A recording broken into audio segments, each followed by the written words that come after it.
They say time makes people forget.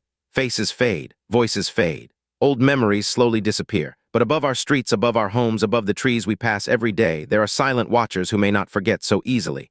You see them all the time, on wires, on rooftops, on fences, in trees, flying over your street like they are just part of the background. To you, they are only birds, a small sound in the morning, a shadow crossing the road, a quick movement in the corner of your eye. But what if they are not just passing by?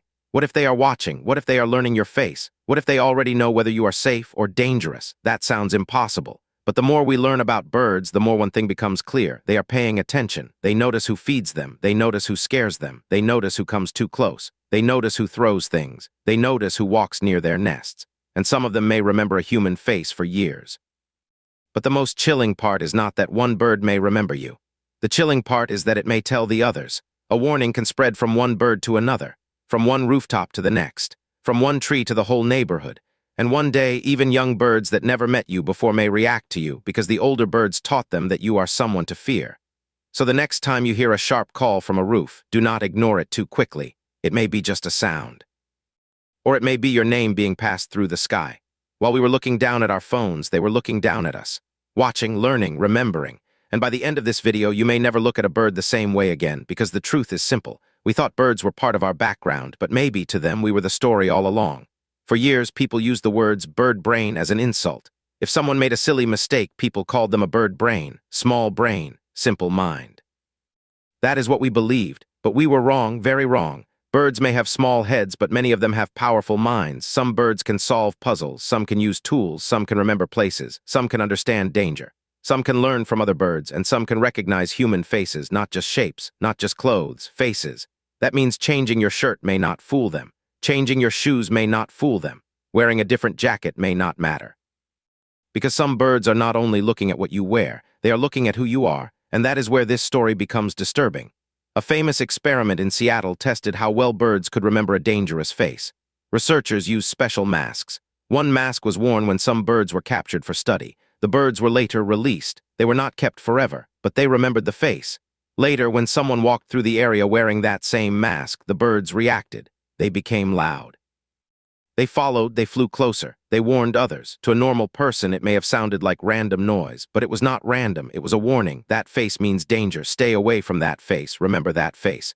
But then something happened that made the story even stranger. Years passed, new birds were born, young birds appeared in the same area. Some of them had never been captured, some of them had not even been alive when the first event happened. But when they saw the same mask, they reacted too. Think about that. How can a bird fear a face it has never seen before? There is only one answer that makes sense. The older birds taught them, not with human words, not with pictures, not with a phone, but with calls, with behavior, with warning sounds, with fear. When older birds reacted to the dangerous face, younger birds watched and learned. They learned that this face was not safe. That means one bad moment may not stay in one bird's memory. It can become a lesson. It can become a warning. It can become something passed from one generation to the next, and that changes everything. Because now we are not talking about one bird remembering one person. We are talking about a hidden warning system, a living network, a neighborhood alarm that moves through the air. One bird sees danger, it calls. Another bird hears it, then another, then another. Soon the whole area is awake. You may think you are walking alone, but above you the message may already be moving. This human is here, watch this one, be careful. Most people have seen this without understanding it. You walk near a tree.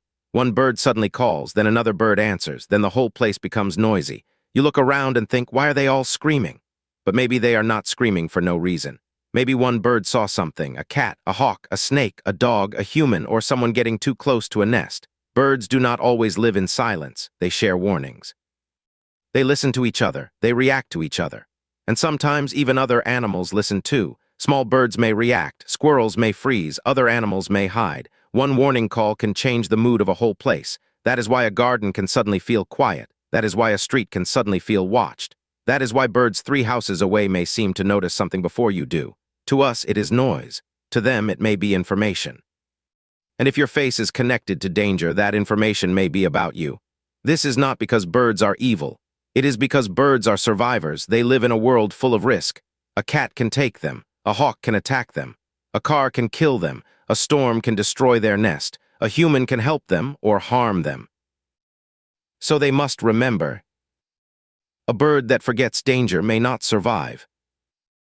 A bird that remembers danger has a better chance. And a bird that warns others can protect its family. That is why memory matters so much in their world. For us, a small moment may be forgotten by evening. For a bird, that same moment may become part of its survival map.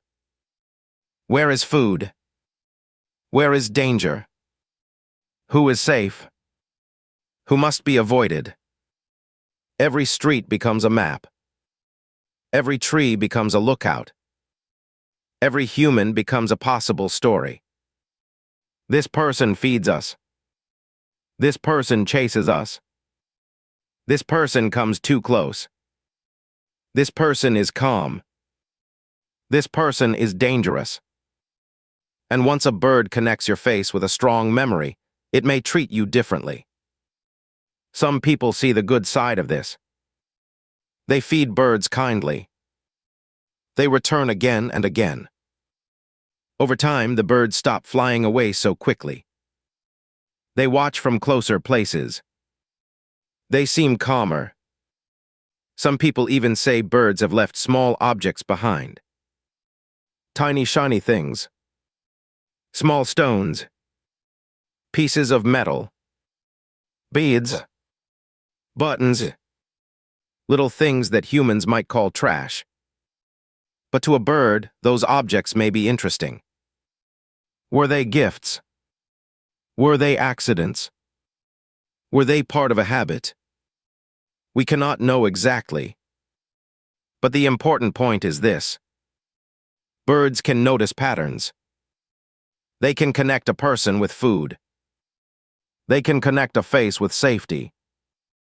They can learn that one human is different from another. And if they can remember kindness, they may also remember fear. That is the darker side. Because not every memory is friendly. Some people have reported birds following them after they got too close to a nest. Some have been shouted at from trees. Some have had birds fly low over their heads. Some feel like the same birds recognize them again and again. Maybe the person scared a bird away. Maybe they threw something. Maybe they disturbed a nest. Maybe they picked up a young bird thinking they were helping. Maybe they did not mean to do anything wrong. But to the bird, intention may not matter. The bird only saw danger. And danger gets remembered. This is especially true when young birds are involved. A baby bird on the ground can confuse people. It looks helpless. It looks lost. It may not fly away. So a kind person may walk over and pick it up. They think they are saving it. But many young birds leave the nest before they can fly properly. They hop on the ground. They hide in grass. They flap their wings. They look weak. But their parents may still be nearby, watching from a branch, waiting from a roof, ready to feed them again. If a human walks in and grabs the young bird, the parents may not understand the good intention. They may only see a giant creature touching their child. And in that moment, the human becomes danger. That is why adult birds can become very loud near their young. They may call. They may follow. They may fly close. They may try to scare you away. Not because they are monsters. Because they are parents. And every parent understands fear. If someone came too close to a child, the parent would react. Birds are no different.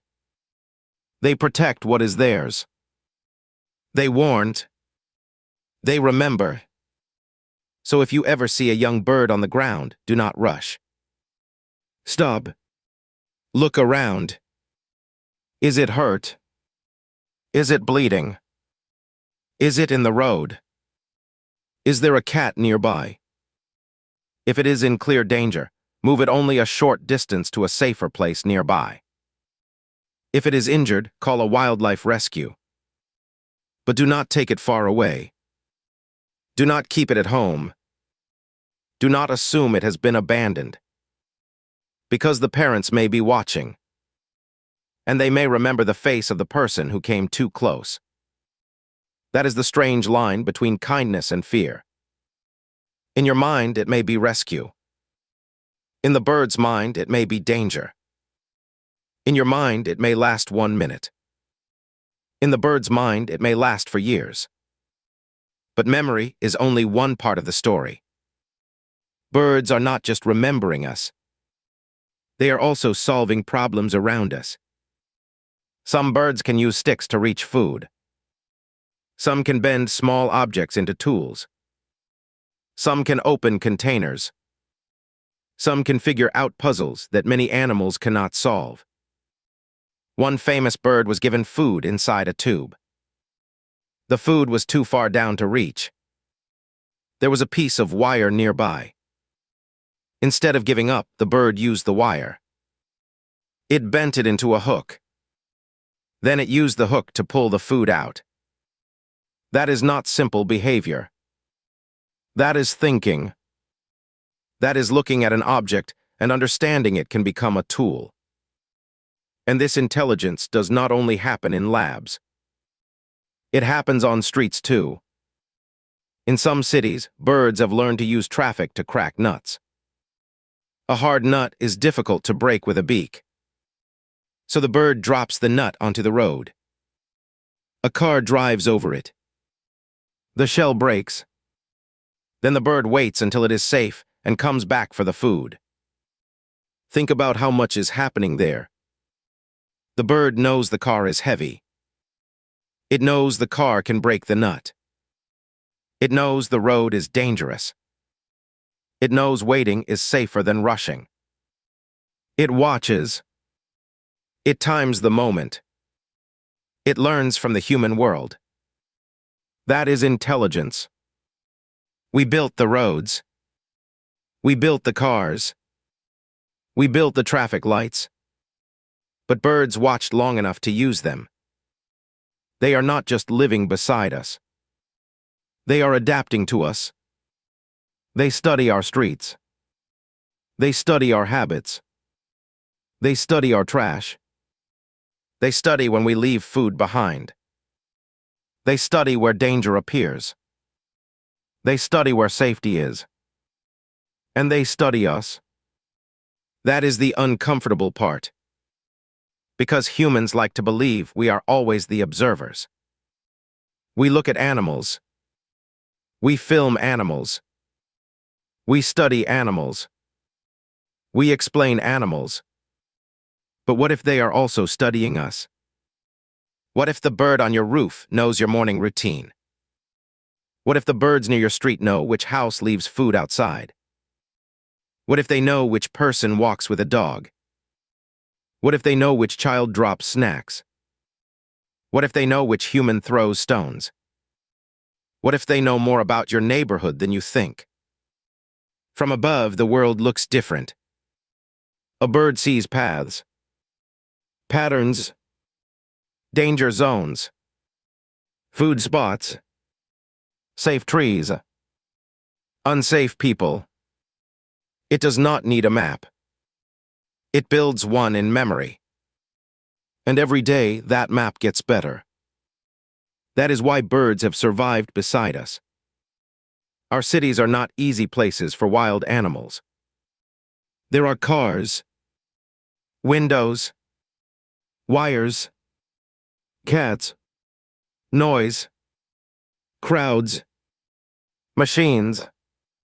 But birds keep adapting. They build nests in strange places. They find food in human spaces. They avoid danger. They learn new tricks. They teach each other. They survive.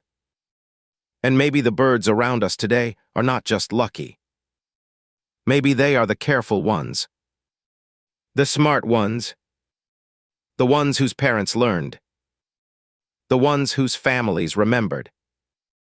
The ones who watched humans closely and survived because of it. So when you see a bird on a wire, do not think of it as empty background. That small body may carry years of learning. That sharp eye may be reading the street. That simple call may be part of a warning system. And that quiet stare may mean more than you think. Maybe it is checking your face. Maybe it is judging your movement.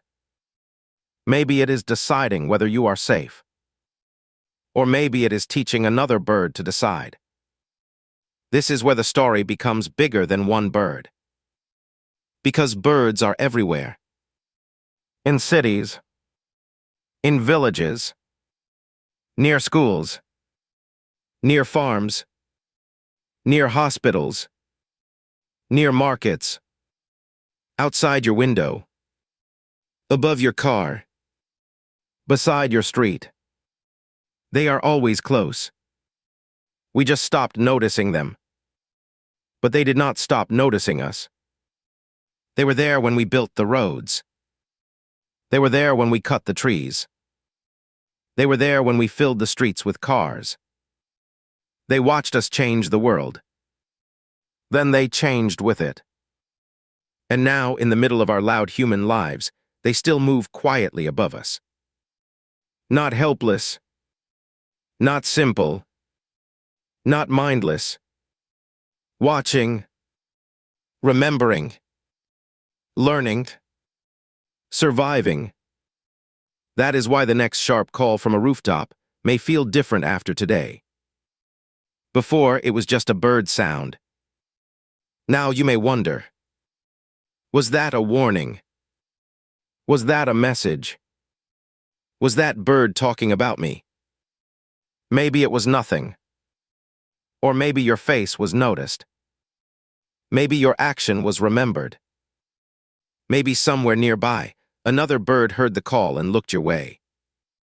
This human is here. This human is safe. This human is not safe. And the most haunting part is this. You may never know which one they chose. You may walk away and forget the moment. But above you, the memory may remain. In a tree, on a wires, on a rooftop, in the mind of a bird you thought was not paying attention. And maybe one day, long after you forgot, you will pass the same street again. A bird will land above you. It will tilt its head. It will look straight at your face. Not at your clothes. Not at your phone. At you. And for a second, you will feel something strange. Like it knows. Like it remembers. Like you are not just watching nature. Nature is watching back. That is the secret hiding in plain sight. Birds are not just decorations in the sky. They are not just sounds in the trees. They are watchers. They are parents. They are learners. They are problem solvers. They are survivors. And for years, while we called them simple, they were quietly proving us wrong. Maybe they were never background. Maybe they were never random. Maybe they were always paying attention. To our faces. To our habits. To our kindness. To our cruelty. To the way we move through their world.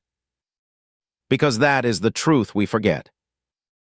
This is not only our world. It is theirs too. And they have been living beside us, above us, and around us for longer than we realize. So the next time a bird lands near you and stares for a little too long, do not laugh it off too quickly. Maybe it is just curious. Maybe it is looking for food. Or maybe it is doing what birds have done for thousands of years. Watching, learning, deciding, are you safe? Are you dangerous? Are you someone to remember? And if you have ever had a strange moment with a bird that felt too smart to be random, tell me your story in the comments. Did one follow you? Did one stare at you? Did one warn others when you came close? Did it feel like it knew something about you? Share your experience below. Because after today, one thing is hard to ignore. You may forget the birds around you, but the birds around you may not forget